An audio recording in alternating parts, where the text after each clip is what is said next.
Hi everyone, I'm Chris Sheeran and this is my Week in Review.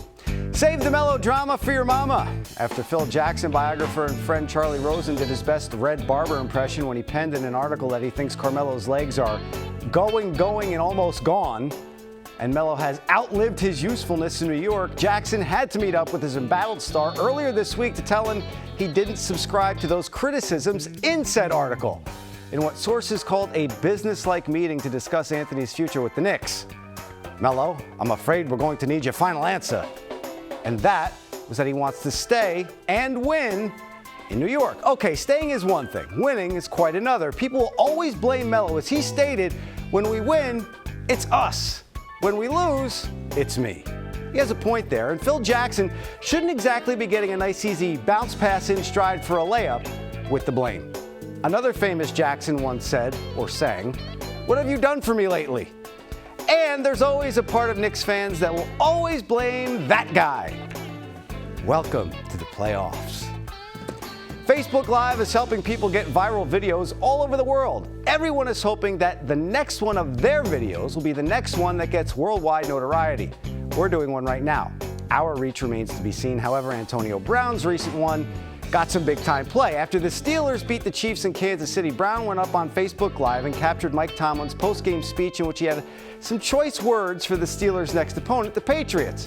If you've ever been in any post-game locker room after a big win, chances are there are choice words that the head coach will use to motivate his team going forward. They aren't meant for social media, though.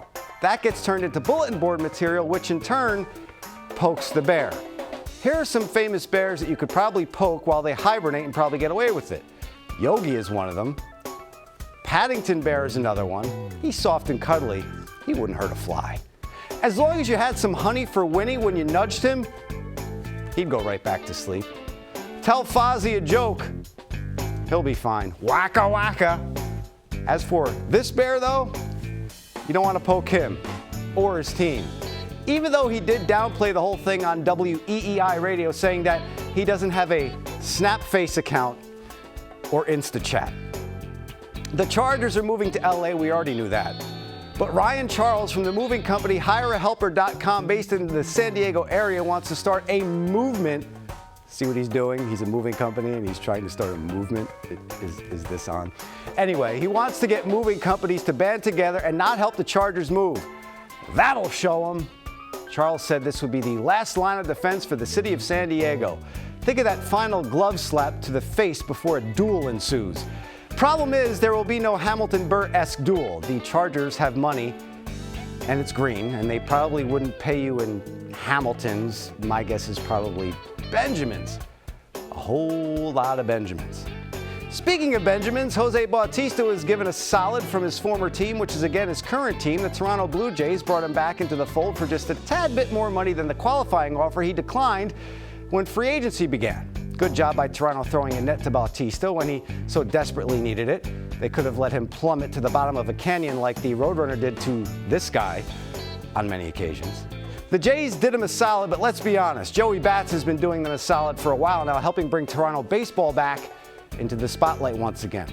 Former GM and now analyst Steve Phillips speculated in December that Bautista's intensity and anger may have had the clubhouse walking on eggshells at times, and they may have wanted to change the energy, the feng shui, if you will. I added that. Of the clubhouse. Well, he's back, and that means, according to Phillips, speculation, of course, that there will be more walking on broken glass inside clubhouse this season. The bat flip returns to Toronto. Pitchers all over the league rejoice. Film at 11. That's it for this edition of the Week in Review. I'll see you back here next Friday. The countdown starts right now.